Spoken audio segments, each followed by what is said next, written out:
Bonjour, bonsoir. Notre invité pour ce numéro de PPLK est Désiré Yaou. Tout savoir sur le mal, la situation qu'elle traverse et surtout avec quelle force elle y fait face. Bienvenue.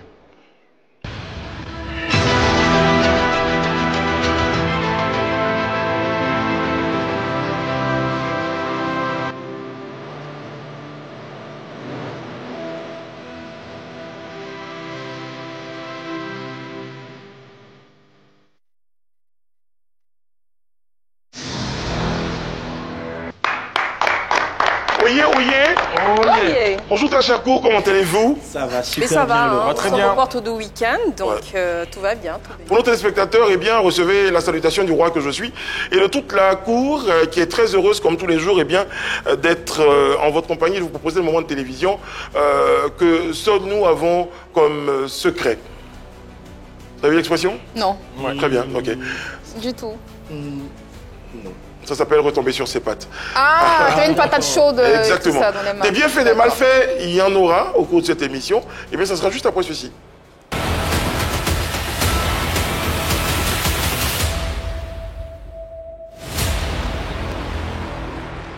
Je suis convaincu que c'est un bienfait qui est aujourd'hui à la charge de Annie France. Oui, c'est pas tous les jours n'est pas coutume, mais pour une fois, je dis c'est bien fait. C'est bien fait parce que je veux aujourd'hui qu'on parle d'une jeune dame qui est dans les œuvres de charité, qui a décidé comme ça de rendre visite à des personnes à qui elle a tendu la main une fois. Je trouve la démarche très très bien. On va regarder, la photo va apparaître. On saura de qui il s'agit. Voilà, il s'agit de Ina Debel qui allait voir le monsieur à côté qu'on appelle le vieux Poki. Elle l'a rencontré dans les rues d'Adjamé. Il lui a raconté sa vie, la vie qu'il menait, qui n'était pas très reluisante. Donc elle a décidé de lui donner un coup de main en demandant à tous, aux internautes de faire parler leur cœur, de cotiser pour ce monsieur. Finalement, elle allait le voir. Je trouve sa démarche très bien dans le sens où c'est quand même, une fois n'est pas coutume, c'est pas tout le temps en fait qu'on a l'habitude de voir des gens retourner auprès des personnes à qui ils ont tendu la main pour savoir ce qu'ils font de l'argent qu'on leur a donné. Donc je trouvais ça très très bien. Après, ce qui découle, les spéculations, peut-être qu'on en parlera plus tard, mais pour l'instant, je juge la démarche de Ina Debel. C'est un suivi correct, quoi. Pour moi, oui, exactement. Il y a certainement un malfait. Exactement. Mon malfait, c'est pour un type de personnes qui, avec leur attitude, pourraient pousser des célébrités, des personnes à faire de moins en moins confiance. On a Wilfried Zaha, le footballeur, qui depuis un bon moment a commencé à parler de français sur son compte Snapchat. Nous, on apprécie parce que bon, tous ceux qui ne comprenaient pas anglais n'étaient pas très contents à chaque fois qu'ils regardaient ses snaps. Mais mon malfait, c'est pour cet internaute en particulier. On regarde la vidéo et je vous expliquerai pourquoi j'estime que c'est un malfait. Bonjour à tout le monde. C'était pour juste dire que tous ces messages, je peux pas faire parce que j'envoie trop d'argent dans mon pays déjà. J'ai une fondation. Si vous voulez checker, ma maman s'occupe de la fondation. Donc, vous allez me voir parler chinois. Alors, c'est un internaute qui demande à Wilfried Zaha de lui faire un mobile money. Et Wilfried Zaha lui dit, si tu veux que moi je te donne de l'argent, mais il va falloir que tu attendes que moi je parle chinois parce qu'il estime qu'il a déjà une fondation. Il a précisé qu'elle est gérée par sa mère. Mais ce que j'estime être mal fait, c'est qu'à trop demander pour tout et pour rien, quand des personnes qui sont vraiment dans le besoin sollicitent ces célébrités-là, mais par moments, elles croient qu'elles mettent tout le monde dans le même lot. Et les personnes qui en ont vraiment besoin n'arrivent pas à en bénéficier. Franchement, à tout moment, demander de l'argent aux célébrités, aux personnes publiques, estimant qu'elles en ont à foison, c'est pas du tout bien fait et c'est pas cool du tout. Je suis tout à fait d'accord avec vous parce que tu en fais les frères aussi. Oui, il y a de nombreuses années, oui, mais il y a de nombreuses années en arrière, j'étais dans une situation où j'avais besoin de solliciter quelqu'un et c'était au plateau parce que j'étais sorti sans mon portefeuille et je me suis permis d'avoir la mauvaise idée de demander à quelqu'un s'il vous plaît, est-ce que vous pourriez bien vouloir me compléter de l'argent. Et le gars m'a écouté, j'ai raconté toute ma vie parce que j'ai oublié mon portefeuille et je ne suis pas le genre de personne. Quand j'ai fini, il a dit pourquoi tu es comme ça? Mais franchement... Tu penses que je n'étais pas reconnu? Longue formule de politesse. Tu avais l'habitude de faire ça? Non, justement. Non. Comment il a pris pour quelqu'un d'autre. Il a pris pour quelqu'un d'autre. Bon, dommage. J'ai trop mal, mais il y a aussi le sommaire. Il y a tout ça, mais... Parce que le cancer du sein continue de faire des victimes, Désiré Yaou, notre invité du jour, se dresse en véritable guerrière contre ce mal pernicieux. Vos rubriques Vérité par l'image, le détecteur et l'interrogatoire seront présentes. PPLK, c'est parti. Mesdames, Messieurs, téléspectateurs de PPLK, très chers membres de la cause, c'est avec beaucoup de plaisir qu'on reçoit notre invité, Désiré Yaou, s'il vous plaît.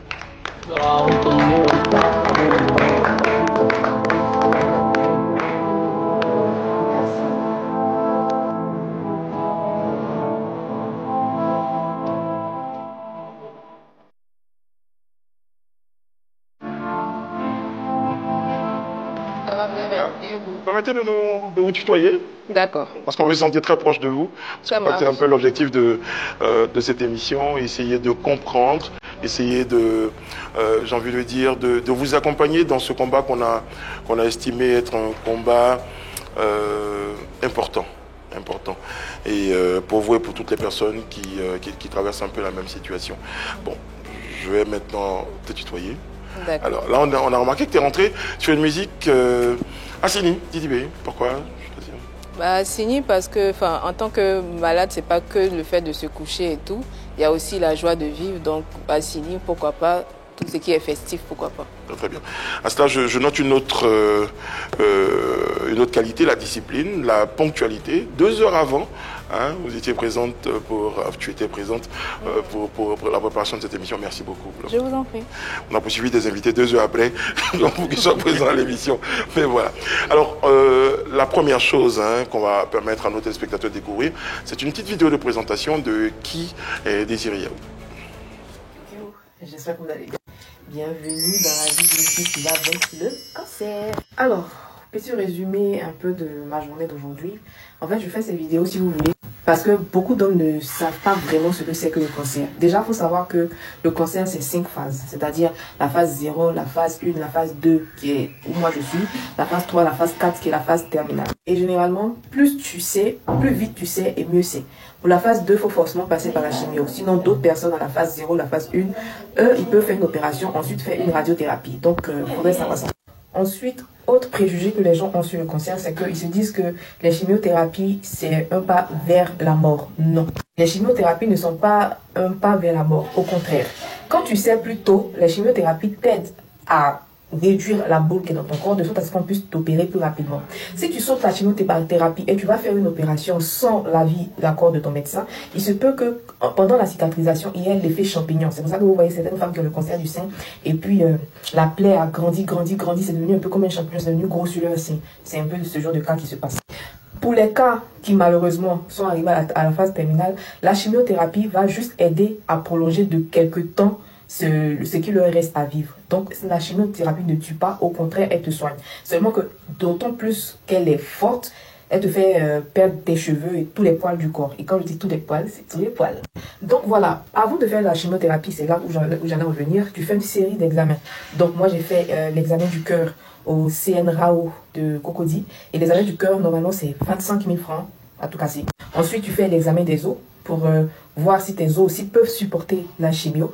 Et ça se fait normalement en clinique, mais c'est plus cher en clinique, c'est 250 000 francs, alors que à la PMI, je crois, c'est 125 000 francs, ce que je viens de faire aujourd'hui. Voilà, c'est 125 000 francs. Mais avant ça, tu fais des examens de sang, d'accord, pour voir, parce qu'il y a un produit qui passe dans ton corps, donc tu fais des examens de sang, donc tu dois être un peu à jeun le matin.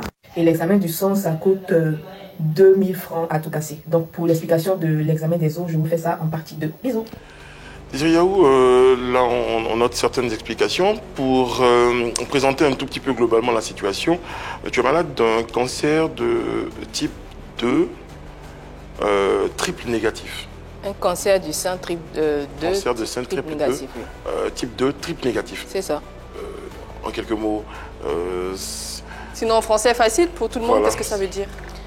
Le triple négatif, c'est un cancer qui est très agressif. C'est différent d'un cancer hormonal qui, lui, touche les hormones. Pour toutes les femmes, ça peut toucher à la stérilité. Par contre, triple négatif, lui, il est agressif. D'où l'importance de commencer rapidement le traitement. Okay. Quand tu dis agressif, comment ça se manifeste cette agressivité-là? Déjà, il se développe très rapidement. Ensuite, il peut attaquer des cellules de ton corps, notamment le cœur et les os. Donc, si tu ne t'y prends pas tôt, tu as moins de temps pour pouvoir en guérir rapidement. D'accord. Je pense que les internautes te découvrent sur les réseaux sociaux. Tout le monde te découvre sur les réseaux sociaux. On commence à te voir quand tu partages ton expérience, quand tu annonces le jour où tu as découvert que tu avais cette maladie-là. Qu'est-ce qui t'envoie directement sur les réseaux sociaux? Est-ce que tu cherches du réconfort? Pourquoi tu décides de partager cette expérience avec des inconnus?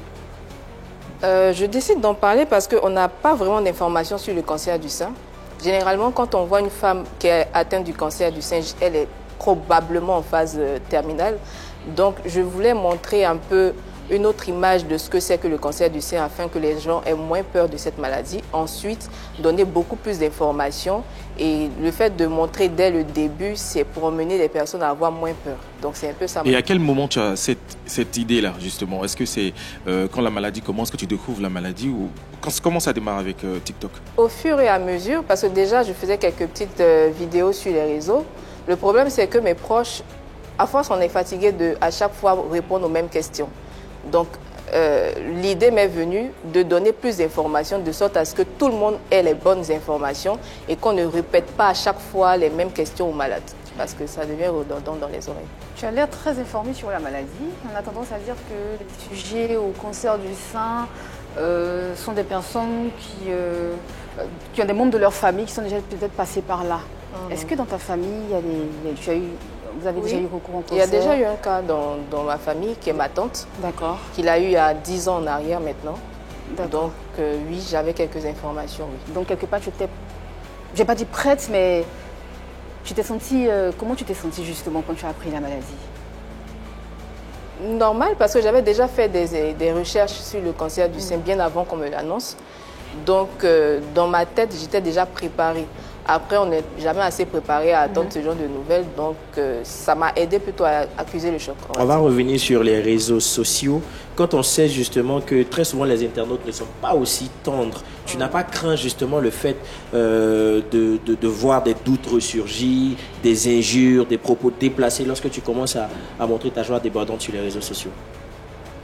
Qu'est-ce qui peut être aussi frustrant qu'un cancer, avoir un cancer, je veux dire. Quelque chose, quand on te dit, tu te dis, enfin, immédiatement parfois que c'est un peu vrai vers la mort. Donc, des injures, une injure ou autre, ça changerait à ma condition. Donc, mais par contre, ce qui va m'intéresser, c'est en regardant cette image-là qu'on a en affiche, c'est ce sourire-là que tu abordes. C'est la façon très particulière, j'ai même envie de dire, très ironique d'ailleurs, finalement, que tu abordes pour affronter cette situation-là, avec le sourire. Oui. Avec la joie de vivre. Oui, ça fait partie de ma personnalité, comme je le dis. Je ne vois pas pourquoi, en plus de m'arracher les cheveux, pourquoi ça va m'enlever ma joie de vivre. Donc non, je ne laisse aucun répit à cette maladie. Tu m'attaques, je t'attaque. Au-delà d'informer sur cette maladie, de rassurer les gens, de faire partie de la peur, est-ce que personnellement, ça te fait du bien de partager ton quotidien avec les gens? Est-ce que ça t'apporte du réconfort? Le réconfort, déjà, je l'ai avec ma famille, mais oui, un peu plus d'amour, ça fait du bien, j'avoue. Mais ce qui me réjouit dans cette histoire, c'est quand des femmes atteintes de cette maladie viennent vers moi et me disent qu'au jour d'aujourd'hui, j'arrive à m'assumer, j'arrive à faire mes activités tant bien que mal. On va dire c'est la seule récompense qui, pour moi, est jouissive. On va regarder justement pour nos téléspectateurs, pour ceux qui n'ont pas eu l'occasion de ressentir un peu ce que c'est Désiré Yahou en joie et sur TikTok. Regardez ça. Oula. Tes cheveux sont comment? Tes vrais cheveux, tes vrais cheveux, tes vrais cheveux. Ça, ce ne sont pas tes cheveux, tes vrais cheveux sont comment? On les a jamais vus, on les a jamais vus, on les a jamais vus. Bienvenue dans la vie d'une fille qui va vaincre le cancer, qui va déjà avec sa tête rasée. Donc, j'ai commencé à m'imaginer certains looks que je vais faire avec ma tête rasée, bien sûr. Là, pour l'instant, ça donne, mais pas, voyez. Donc, préparez-vous à des looks de dingue. Bienvenue dans la vie d'une fille qui va vaincre le cancer. Tada!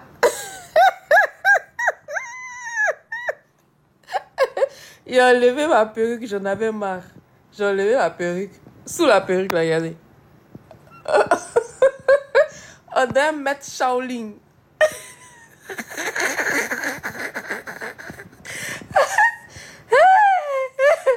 On dirait mettre Shaolin. Bon, attendez, regardez un peu. Ça sort, ça sort. Si vous êtes montré derrière. Attendez.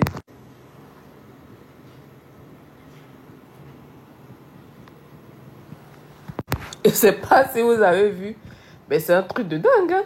On dirait mettre Shaolin, genre. On dirait qu'il a mis un filtre.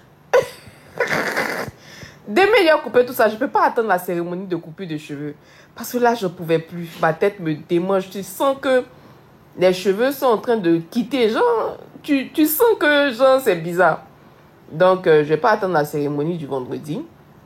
demain, ma fille va couper tout ça. Et puis, je vais commencer à attacher des foulards et puis peut-être mettre quelques perruques. Mais ma tête respire, c'est un truc de fou. Allez, Shaolin vous dit à tout à l'heure. Faut en rire pour ne pas en pleurer. Oui, il faut en rire, il faut en rire. Et justement, j'ai envie de dire cette force, parce que pour moi, tu es le visage souriant du combat. Hein. Tu es le visage de la joie, hein, le visage humain, hein, de ce combat-là, parce qu'effectivement, il n'est pas toujours très facile d'essayer de vivre ce que tu vis là et d'avoir le sourire. Ce sourire-là, cette force-là, elle est en toi ou elle apparaît à partir du moment où tu réalises que la situation est difficile. Où tu vas trouver cette force-là? Étant chrétienne, déjà, on tire cette force-là de la foi. Déjà, on croit en Dieu, mais ce genre de situations te font comprendre que Dieu, il existe vraiment. Parce que ce n'est pas tout le monde qui arrive à surmonter cette situation. Et moi, je me dis, si Dieu est avec moi, qui sera contre moi? Donc, j'ai pas de raison de m'en faire autant que ça. Au-delà de la force mentale, tu as également une force physique. Parce que pouvoir venir quand même aller sur des plateaux, partager ton expérience, certaines personnes, quand elles suivent des chimios, n'ont même pas la capacité physique de marcher, de faire des choses. J'en ai connu en tout cas. Selon toi, qu'est-ce qui joue en ta faveur? Est-ce que tu estimes être chanceuse? Comment tu arrives physiquement à faire certaines choses? Chanceuse, je ne le suis pas. J'ai juste été vigilante parce que d'où le fait de se faire dépister tôt et de partir faire son traitement assez tôt. Parce que quand c'est métastasé, tu as beaucoup plus de mal à faire certaines actions. Le fait que je n'ai pas eu de métastase fait qu'aujourd'hui, bien que je suis le traitement, j'arrive à faire les choses du quotidien. Ce qu'on constate quand on parcourt tes vidéos, on a des commentaires qui t'encouragent, qui saluent ton courage, ta joie de vivre. Et on a d'autres commentaires qui ne croient pas, qui sont toujours dans le doute. Justement, qu'est-ce que tu réponds à ces personnes-là qui disent que ta douleur, celle que tu affiches là, le fait que tu t'exposes sur les réseaux sociaux ne rend pas crédible la douleur que tu vis au quotidien? Écoutez, je ne sais pas comment je peux crédibiliser une maladie. D'autant plus que je tire aucun... on est tous des hommes, hein, on cherche tous de l'argent, je ne suis pas payée par les réseaux. Parce qu'on a vu certaines personnes qui sont très souvent atteintes de maladies, mais qui essaient d'enfin un peu trop faire pitié sur les réseaux sociaux pour qu'on ait compassion d'eux, pour qu'on ait compassion d'elles, pardon. Oui, pour toi, c'est le contraire, justement, parce qu'on a été toujours habitués à voir des gens qui passent leur temps à se lamenter sur les réseaux sociaux quand elles sont atteintes de certaines maladies. Et c'est en ce moment-là que les internautes prennent en pitié la personne. Par contre, toi, c'est vrai, c'est grave. On sait la sensibilité, mais tu affiches une joie débordante. Finalement, on se dit que tu fais ça juste... on n'y croit pas vraiment. Déjà, les personnes qui passent par là, qui sont tristes sur les réseaux, n'en font pas trop. Chacun ses émotions. Ces personnes-là, certainement, sont arrivées à un stade où elles ne peuvent pas gérer, donc elles ont besoin de l'amour de tout un chacun. Ça les réconforte et je comprends. Par contre, dans mon cas... Je ne pense pas que j'en fais trop. Ça fait partie de ma personnalité, donc je ne change pas en tant que telle. Maintenant, je ne vais pas m'inscrire en justicière ou en personne qui cherche à convaincre une tierce personne. Je veux dire, ça reste mon vécu. Je n'ai pas à convaincre quelqu'un. Soit tu crois, soit tu ne crois pas. Je suis quelqu'un qui est venu divulguer cette maladie et en même temps qui donne des informations. Donc, si tu ne crois pas, écoute, on te laisse quand tu auras la maladie, tu nous diras comment gérer. Quoique le cancer reste encore un sujet très très sérieux, il y a encore des campagnes de sensibilisation parce qu'on sait très bien qu'il y a une frange de la population qui ne connaît pas vraiment la maladie. Est-ce que toi tu penses très sincèrement que c'est la meilleure façon d'en parler, de rigoler avec, de faire ce genre de vidéos-là? Est-ce qu'on va encore prendre ça au sérieux, chercher à comprendre et surtout amener les gens à faire l'autopalpation par exemple? La meilleure façon, je ne dirais pas parce qu'on ne sait pas quelle est la meilleure façon. Par contre, l'une des façons pour passer un message, oui. Parce que, comme je le dis, c'est parce que les gens ont peur de cette maladie en se disant qu'on est proche de la mort qu'ils évitent de se faire dépister. Donc, montrer un autre visage de cette maladie pourrait aussi aider les personnes à aller se faire dépister et d'avoir moins d'appréhension. Ce n'est pas quelque chose que je banalise, mais c'est quelque chose avec laquelle je me dis qu'on peut vivre et qu'on peut vaincre. D'où ma démarche. C'est vrai que, d'ailleurs, dans certaines campagnes de sensibilisation qui ont évolué, la première chose, c'était de faire peur aux gens. Pour dire, attention, on stigmatise, on montre les dangers d'une maladie, voilà ce que ça peut être. Et puis, de plus en plus, les campagnes ont évolué. Aujourd'hui, on dit qu'on peut vivre avec un certain nombre de maladies. On est sur des slogans même qui disent que être dépisté tôt, c'est se sauver. C'est ça. C'est ça. D'accord.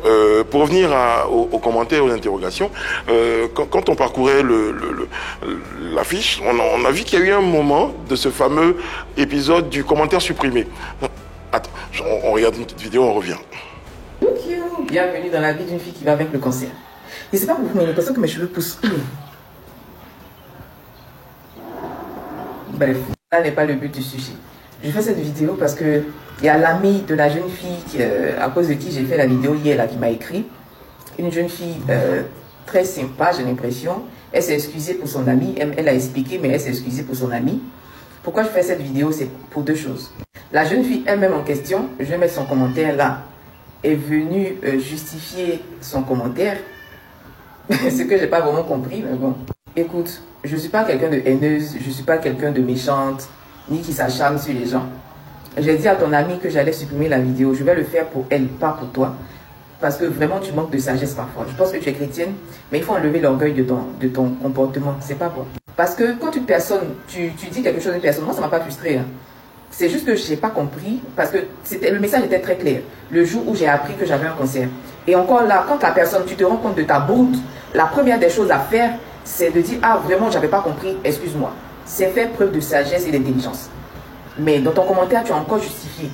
Donc je pense que tu as... De ce que tu dis, soit tu as un humour qui est très noir, ou soit tu es quelqu'un de très dépressif. Juste... Donc Qu'est-ce qui s'est passé? Bon, j'avais fait une vidéo où j'avais un peu ironisé la chose en disant que le jour où j'ai appris le cancer, enfin, j'étais en train de manger. Et il y a une jeune fille qui a mis un commentaire par la suite en disant qu'il faut manger parce que là-bas, là, c'est pas sûr que tu es ça là-bas. Donc je dis là-bas où? Elle m'a dit au séjour des morts, c'est ce qu'elle a dit. D'où le fait que j'ai fait une vidéo bien avant ça que j'ai supprimée. Et après, il y a une de ses amies qui est venue en inbox s'excuser, elle-même qui est venue essayer de légitimer ce qu'elle m'avait dit.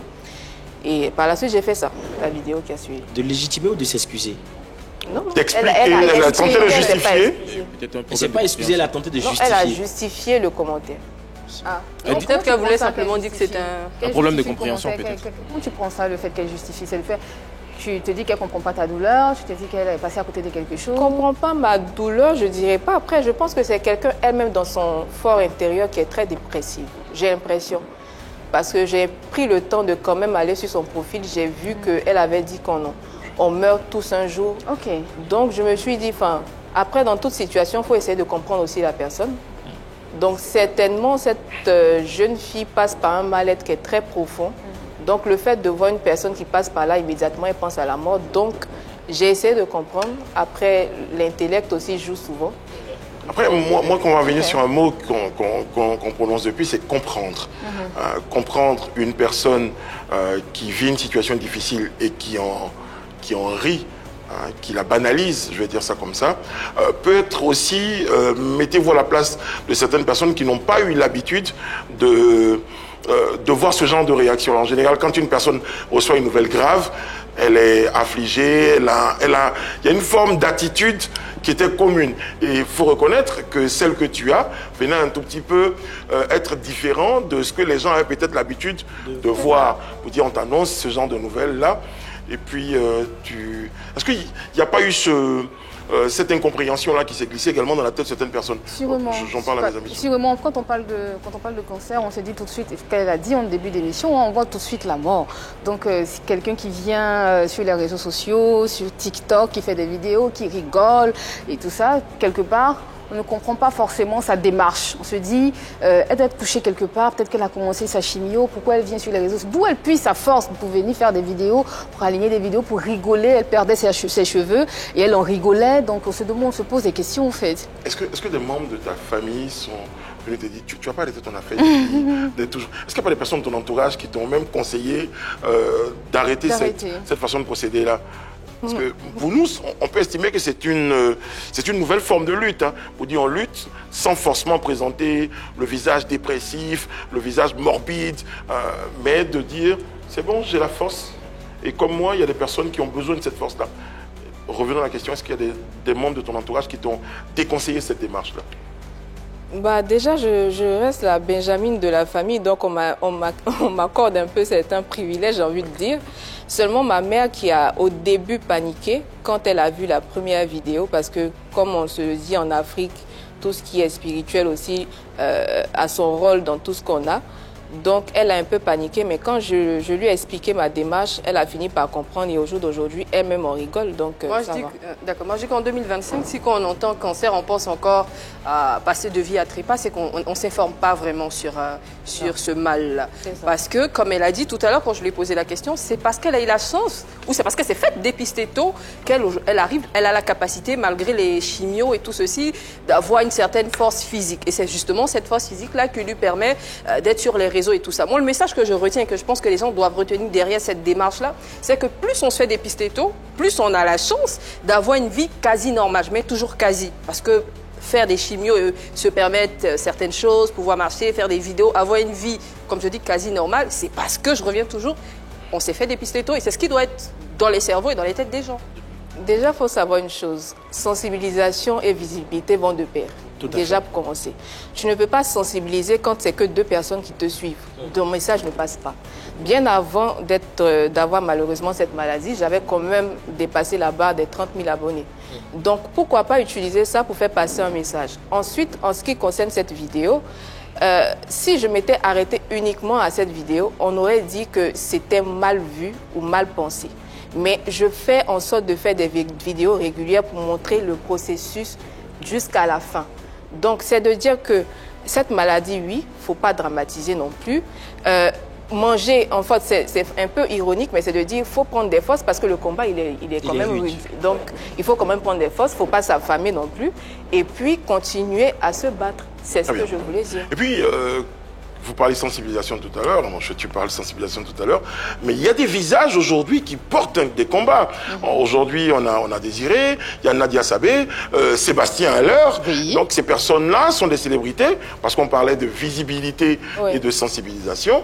On utilise par exemple des personnes qui ont... On a eu Claudia Tagbo, on a eu la journaliste Agnès Crédit, beaucoup de personnes comme ça qui ont parlé de ce mal-là. Donc je ne sais pas vraiment qu'est-ce qui nous dérange. Après, c'est vrai que chacun, dans sa sensibilisation à un axe, à une façon de faire. Oui, et en plus, à côté de ça, aujourd'hui sur TikTok, on sait que la majorité des jeunes Ivoiriens aiment rigoler. Quand tu vas aller faire une campagne pour toucher, par exemple, nos mamans qui sont dans les champs, il y a un type de vidéo, il y a un type de campagne qui accompagne. Quand on est jeune, qu'on est sur un réseau social comme TikTok, où on sait que ce qui intéresse le plus, ce sont les rigolades et des choses comme ça, pour moi, ramener une sorte d'humour, c'est aussi appâter les gens pour mieux les sensibiliser. Parce que dans la même veine, Nadia, que je salue au passage, également a choisi... Non, c'est là la différence, justement. Parlez-moi de cette différence. C'est là la différence. Nadia, quand elle a été diagnostiquée, quand on lui a diagnostiqué cette maladie, c'était le silence total. Oui, elle avait disparu. On ne la voyait pas. C'est lorsque la guérison s'est manifestée qu'elle est sortie maintenant pour venir rendre son témoignage.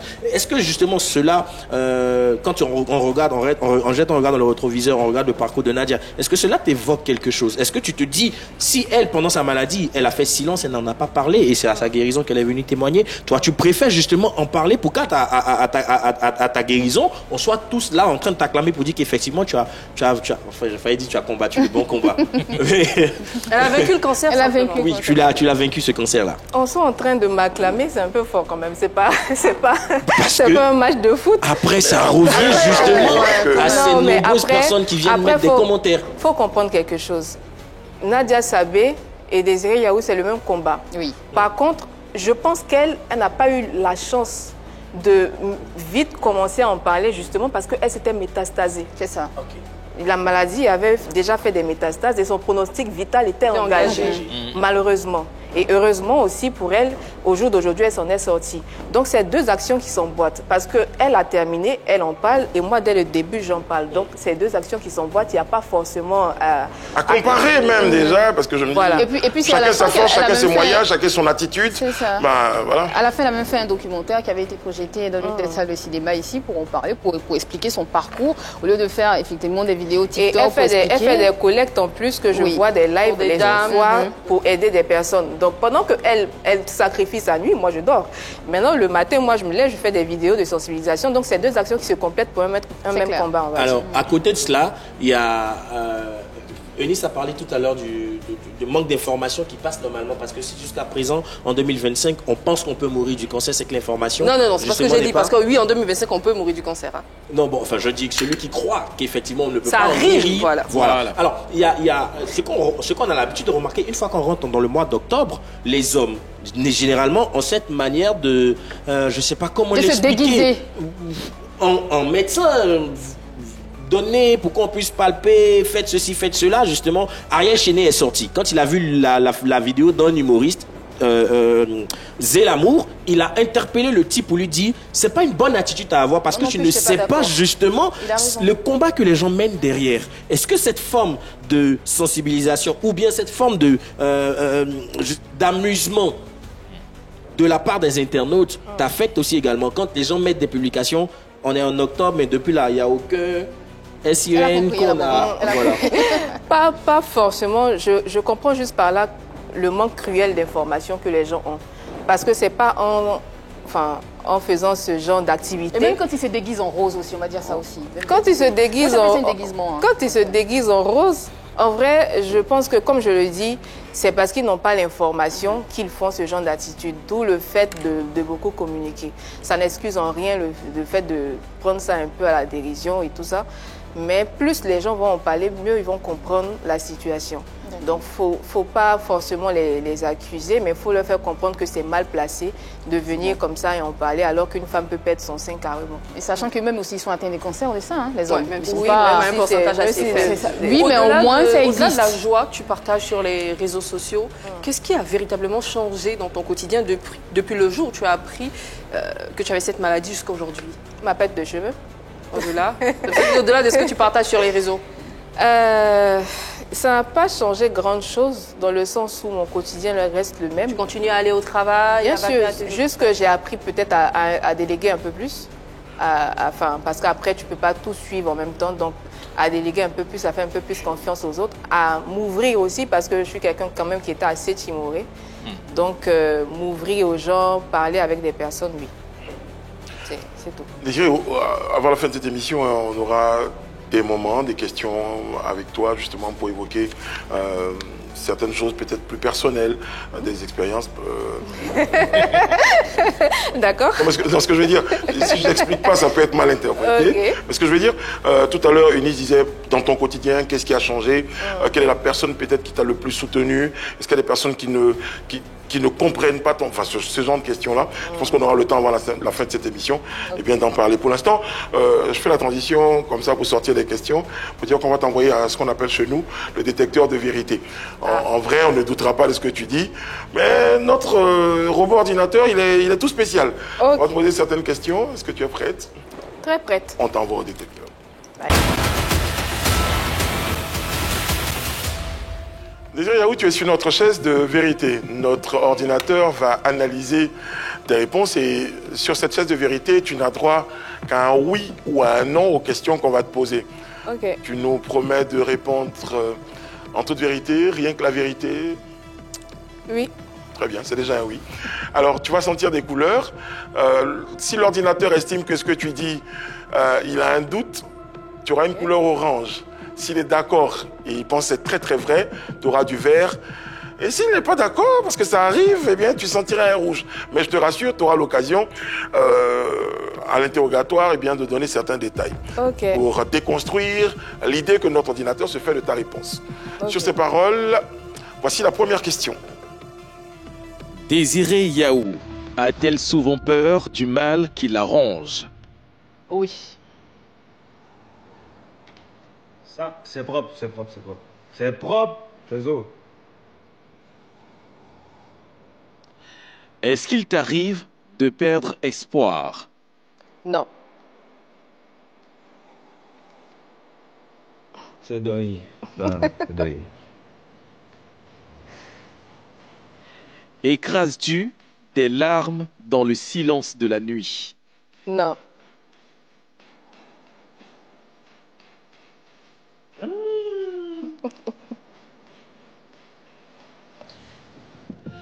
As-tu peur pour la suite? Non.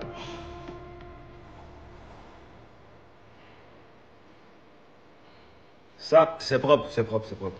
C'est propre, c'est zo. Crois-tu réellement en ta guérison? Oui, et plus que oui. Ça, c'est propre, c'est propre, c'est propre. C'est propre, c'est zo. C'est avec cette note d'espoir là qu'on va te dire merci d'avoir accepté de passer à notre détecteur et on va tout de suite débriefer avec toi en te recevant pour notre interrogatoire. C'est parti. Ok.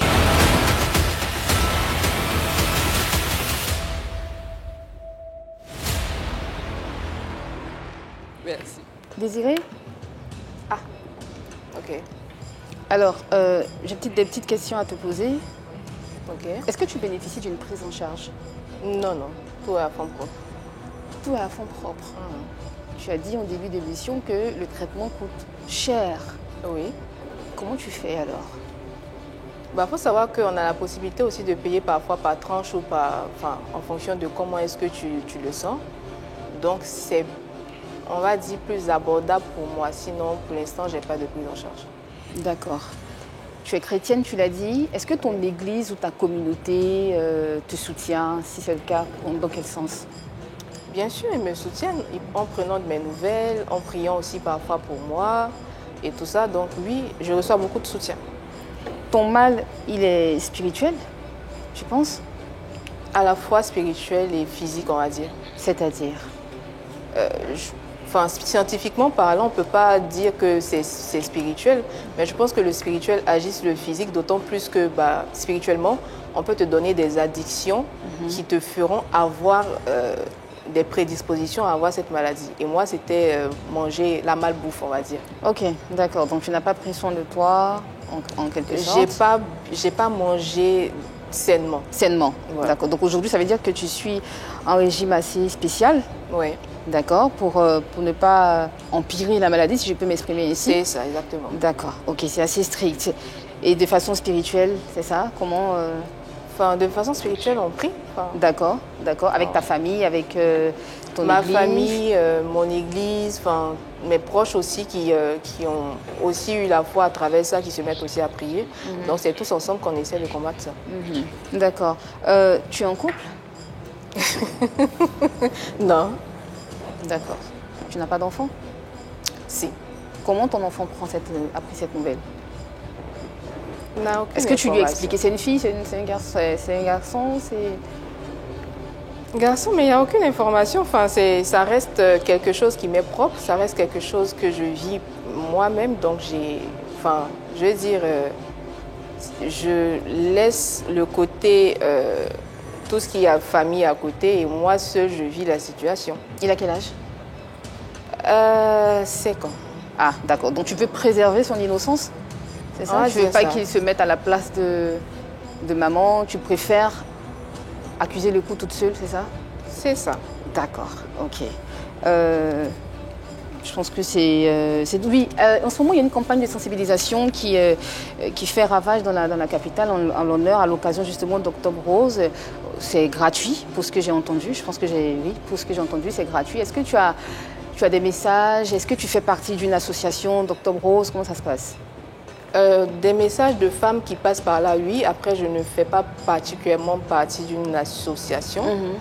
Mais sinon, oui, j'ai des messages de femmes qui passent par là, de personnes aussi qui sont dans des associations, qui me donnent aussi certaines informations. Donc, dans ce sens, oui. Pourquoi tu ne milites pas pour, je sais pas, pour un organisme? Parce que je pense que pour l'endométriose, il y a une association pour ça. Pourquoi tu ne fais pas partie d'une association ou si on peut dire ça? C'est maintenant que j'ai eu connaissance de la COL-CC aussi, qui est une association qui lutte aussi contre le cancer du sein.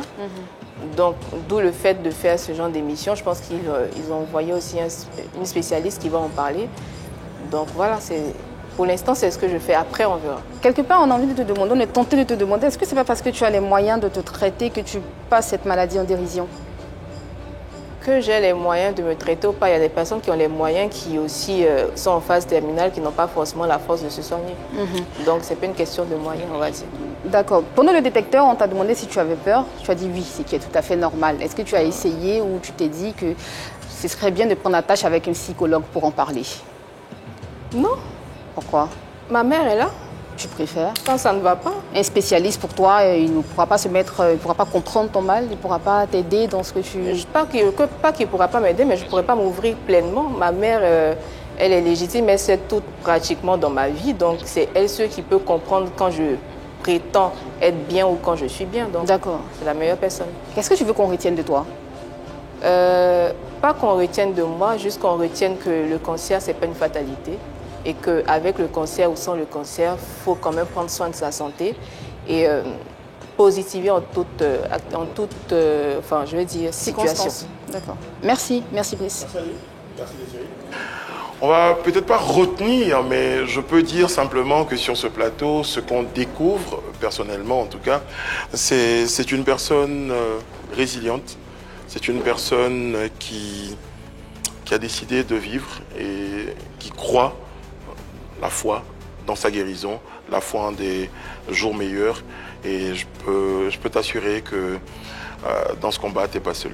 Merci beaucoup. Tu as tout notre soutien. C'est d'ailleurs ce qui justifie un peu ta présence sur notre plateau, parce que nous avons souhaité t'accompagner, toi et toutes les personnes malheureusement qui traversent ces moments difficiles-là, à travers l'information, la sensibilisation et surtout ce symbole de résilience-là que tu incarnes.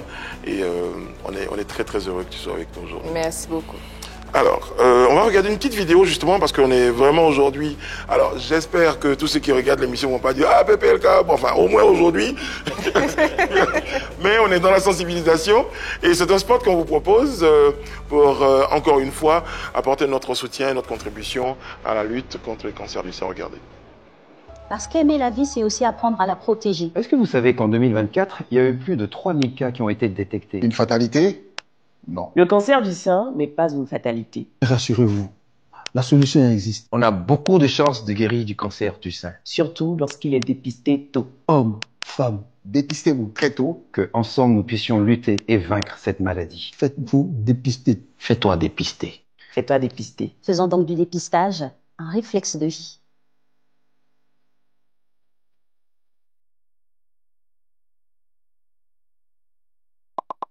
En tout cas, c'est un spot et derrière ça, c'est toutes les actions qu'il y a en faveur de la lutte contre le cancer du sein que la télévision, et du col de l'utérus également soutiennent. Merci beaucoup. Alors à cet effet, nous sommes très très heureux, comme nous sommes dans la sensibilisation, on va aller jusqu'au bout.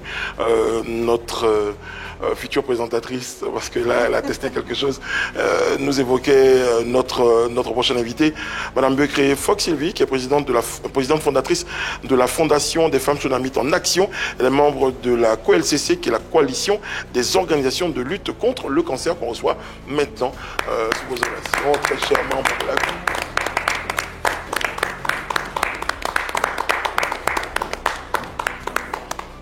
Madame Fox-Sylvie, bonjour et merci d'être avec nous.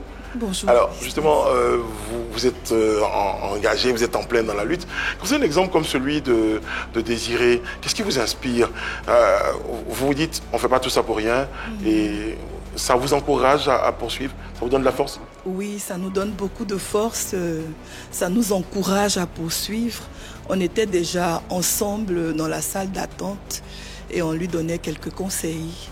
On était heureuse donc de la voir. Aborder cette joie de vivre, parce que quoi qu'on dise, elle a du chemin, elle a besoin d'être encouragée, et ça aussi c'est le rôle des organisations. Et là, je me permets de vous dire merci. Merci pour l'engagement qui est pris. On sent que les choses bougent maintenant en Côte d'Ivoire. Donc, ça nous encourage à continuer. Voilà. Alors justement, puisque vous parlez d'action, qu'est-ce que votre fondation, c'est les Femmes Tsunamite en Action, et la COLCC, qu'est-ce que vous faites pour apporter votre soutien aux personnes qui sont un peu dans le cas de Désiré? Mais déjà, je voulais rappeler en quelques mots l'historique de ce que c'est que la coalition des organisations de lutte contre les cancers. Nous agissons au niveau de déjà 3 axes, c'est-à-dire les cancers féminins, les cancers chez les hommes, ça veut dire qu'on est engagé dans le cancer du sein, le cancer du col de l'utérus, le cancer de la prostate et les cancers chez les enfants. C'est parti de l'histoire de 9 organisations qui se sont réunies avec bien évidemment la volonté du programme national de lutte contre les cancers pour qu'on puisse mettre sur pied une fêtière qui allait regrouper toutes ces organisations. Donc nous sommes nés le 3 septembre 2020 et on a 5 ans aujourd'hui, mais aujourd'hui nous sommes autour de 26 organisations engagées donc dans la lutte contre ces cancers qui ont été cités. Et ce que nous faisons, chaque organisation garde ses habitudes, mais on essaie de fédérer nos actions pour être plus efficaces sur le terrain parce que répartis sur l'ensemble du territoire ivoirien. Et pour la plupart, donc, nous sommes engagés donc, dans la lutte contre les cancers du sein et du col de l'utérus. Et parmi les 26 organisations, il y en a 4 qui ne font pas que la sensibilisation et le dépistage, mais on accompagne également les malades. Alors, bon, après, c'est l'ADN de l'émission, hein, vous me direz, on va chercher un petit... Là, je regardais Désiré tout à l'heure qui écoutait sagement, j'ai envie de dire, comme elle, certaines personnes peuvent se dire, oui, c'est bien, il y a de nombreuses organisations, il y a de grands slogans, mais sur le terrain, est-ce que tu as l'impression, Désiré, par exemple, que des choses sont faites concrètement pour aider les personnes qui traversent ces situations-là, derrière tous les grands slogans et toutes les bonnes volontés? Oui, il y a des choses qui sont faites qui, je pense, au jour d'aujourd'hui, impactent plus qu'avant, vu qu'avant, les gens n'avaient pas forcément l'information.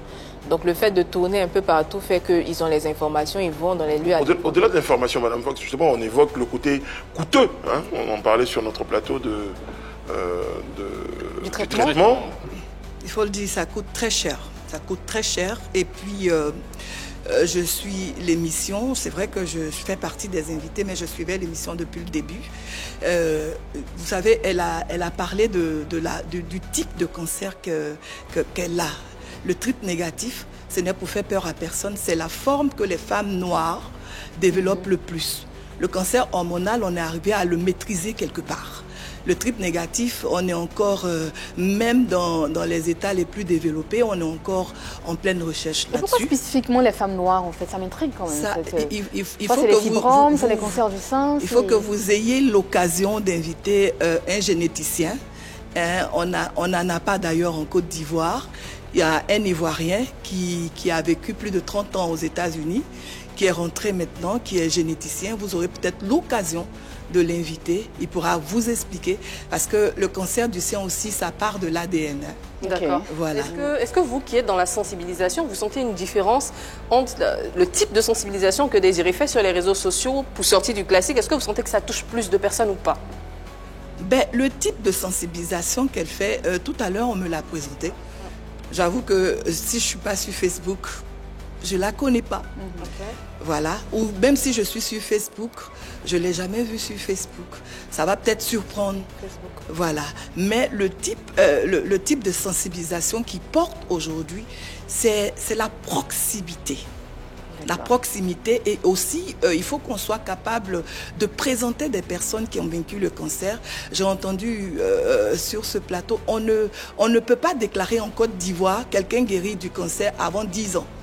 On parle de rémission. Oui, effectivement. Voilà. Parce qu'il y a des cas de récidive. Voilà, il y a des cas de récidive. Moi, j'ai rencontré des dames. On a organisé un défilé pour des femmes battantes, des femmes qui ont pu vaincre le cancer, mais qui sont en rémission. Il y en a une qui a eu le cancer, qui a juste fui pour aller dans la colonne vertébrale, qui utilise un produit qui fait 2,5 millions par mois. Et déjà, si on ne part même pas sur ça, hein, allons sur le traitement d'une personne qui a peut-être que 8 chimios à faire. Le traitement, il est fonction de ce que le médecin traitant aura trouvé. Donc, comme Désirée l'a dit, elle a 8 chimios à faire. Mais à côté du coût des 8 chimios, il y a aussi la mastectomie, c'est-à-dire la chirurgie qui va être faite. Après la chirurgie, il y a aussi la radiothérapie. Et comme je l'ai dit, dans nos organisations, il y en a certaines qui accompagnent. Et je peux mieux parler de ce que je fais et que je sais faire. Nous, on a accompagné une dame qui arrivait tôt. Comme elle a dit, quand on arrive tôt, on peut être très vite pris en charge. Et nous l'avons accompagnée. Et au plus bas mot, son traitement nous a coûté 8 millions. Quelqu'un qui vous regarde en ce moment, qui a malheureusement le cancer du sein, comment vous pouvez l'aider? Peu importe la phase du cancer, qu'est-ce qu'elle peut faire pour que vous puissiez l'aider? Bon, qu'est-ce qu'elle peut faire? Déjà, ce que vous faites là, c'est beaucoup. Et nous ne pouvons que vous dire merci parce que là, on arrive à faire de cette maladie, ce n'est plus un sujet tabou.